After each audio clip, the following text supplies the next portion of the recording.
Assalamualaikum. Waalaikumsalam warahmatullahi wabarakatuh. Pak Hendra. Heri. Iya Pak, silakan Pak duduk di sini. Waduh. Bagaimana kabarnya Pak? Alhamdulillah sangat baik. Pembelajaran hari ini sangat luar biasa dan anak-anak tampak antusias dengan pembelajaran IPS kali ini. Wah, saya sangat termotivasi kalau begitu Pak. Jadi kedatangan saya masuk di sini, saya ingin berkonsultasi dengan Bapak, meminta petunjuk. Kebetulan saya kemarin menyusun RPP dan saya menemui beberapa kendala. Nah, kira-kira seperti itu Pak. Alhamdulillah dengan senang hati saya bisa membantu Pak Hendra. Terus apa yang Bapak ingin ceritakan? Ya, jadi begini Pak, saya mencatat dalam penyusunan RPP itu saya menemui banyak masalah, terutama pada proses penyusunan tujuan pembelajaran, strategi pembelajaran, serta materi yang ada dalam RPP itu. Saya ingin RPP yang saya buat ini bisa dipahami dan mudah dimengerti oleh siswa-siswa saya, begitu Pak. Ya, seperti itu kendalanya. Terus apa yang menjadi kendala Bapak dalam pembelajaran di kelas?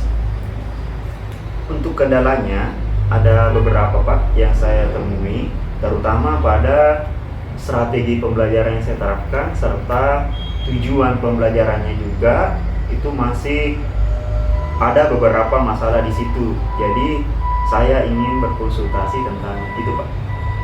Bagaimana kira-kira caranya supaya apa yang saya ajarkan ini yang terkandung dalam RPP ini bisa dipahami oleh peserta didik saya.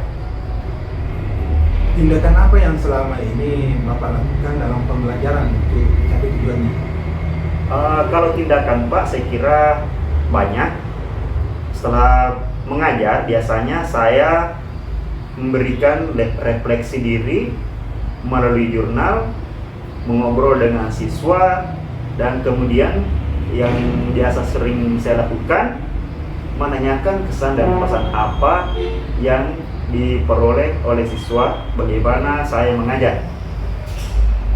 Gitu ya. Seperti itu Pak. Jadi dari jurnal Bapak yang buat, apakah ada cara sehingga tujuan pembelajaran bisa lebih baik lagi? Ya, ada. Di sini saya terapkan yang namanya konsep rumus ABCD dalam pengembangan materi seperti pengayaan, memenuhi kebutuhan dengan materi, ice breaking, kemudian cara membuat refleksi ini masih banyak Pak yang saya lakukan seperti itu. Itu ya. Terus saya dengar kemarin Pak Hendra melakukan kegiatan diklat ya pembelajaran tentang hal ini. Ya, tempo hari Pak saya ikut tentang bintek penyusunan RPP. Kemudian di situ saya mencoba belajar membuat RPP misalnya pada tujuan pembelajaran, materi dan strategi pembelajaran sendiri. Seperti apa nanti rencana aksinya di kelas nanti supaya pembelajaran bisa lebih baik? Ya, untuk rencananya Pak, itu tadi saya akan terapkan rumus ABCD, di mana ABCD ini A itu adalah audience atau siswa itu sendiri, kemudian behavior ini adalah kemampuan peserta misalnya dengan kata kerja operasional, misalnya menjelaskan, mendeskripsikan, dan C ini adalah kondisional seperti aktivitas kegiatan pembelajaran apa yang mereka senangi, misalnya apakah dia melalui video, apakah melalui diskusi, kemudian menelaah gambar, dan D ini adalah Digri.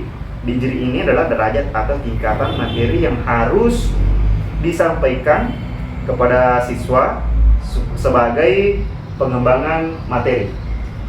Wah, sudah luar biasa pengembangannya ya, tujuan pembelajarannya.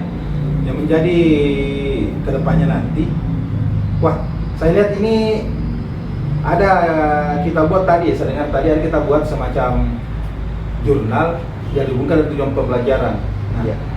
bagaimana penjelasannya itu jurnal yang Anda buat tadi? Ini untuk komitmen saya membuat jurnal itu sebagai refleksi saya bisa memberikan pembelajaran yang lebih bermakna kepada siswa, kemudian memenuhi kebutuhan belajar siswa, dan saya selanjutnya melakukan tes diagnostik awal, utamanya itu pada kesiapan belajar, gaya belajar, dan minat belajarnya, Pak. Seperti itu. Terus langkah yang Anda lakukan atau Pak Hendra lakukan dalam mengetahui minat belajar siswa, apalagi Bapak kan guru seni budaya. Betul. Bagaimana minatnya anak-anak kalau supaya bisa meningkat? Ya. Apa yang Anda lakukan? Ya, yang saya lakukan tadi, Pak, yaitu melakukan diagnostik awal, itu memberikan mengetes kemampuan awal daripada siswa itu sendiri. Bagaimana cara Bapak dalam mengetahui tes diagnostik anak-anak Bapak? Untuk mengetahui kemampuan awal siswa saya, Pak, biasanya ada banyak cara yang biasa saya lakukan. Apakah saya tanya secara langsung pengetahuan dia tentang apa yang saya akan ajarkan ini, ataukah melakukan tes tulis ini untuk mengetahui kemampuan awal siswa saya, atau bahkan menampilkan gambar-gambar yang berkaitan dengan materi apa yang saya ajarkan, kemudian mereka sebutkan pengetahuannya, mereka menggambarkan pengetahuan dasar mereka tentang materi tersebut. Seperti itu, Pak. Wah, luar biasa Pak Hendra ini. Ternyata Bapak sudah menemukan sendiri caranya, artinya itu salah satu solusi tujuan pembelajaran dari tes diagnostik anak-anak. Nah, terus komitmen Bapak ke depan nanti setelah mengikuti pelatihan, bagaimana nanti pengimbasannya ke teman-teman? Ya, tentunya seperti ini, Pak, ya. Ketika saya mendapatkan ilmu, apakah itu dari Bintek, kemudian dari Bapak lagi, itu akan saya sampaikan kepada teman-teman, berbagi ilmu tentang apa yang saya dapatkan hari ini. Dan tentunya saya akan praktekkan ke siswa-siswa saya bagaimana membuat RPP, kemudian RPP ini dimengerti, dipahami oleh siswa sehingga membuat pembelajaran semakin menarik. Seperti itu, Pak. Wah, luar biasa Pak Hendra ya. Artinya sudah ada pengembangan diri ke depan dan anak-anak sudah bisa berkembang. Ada lagi yang bisa dikembangkan lagi Pak Hendra selain pengembangan diri RPP anak-anak?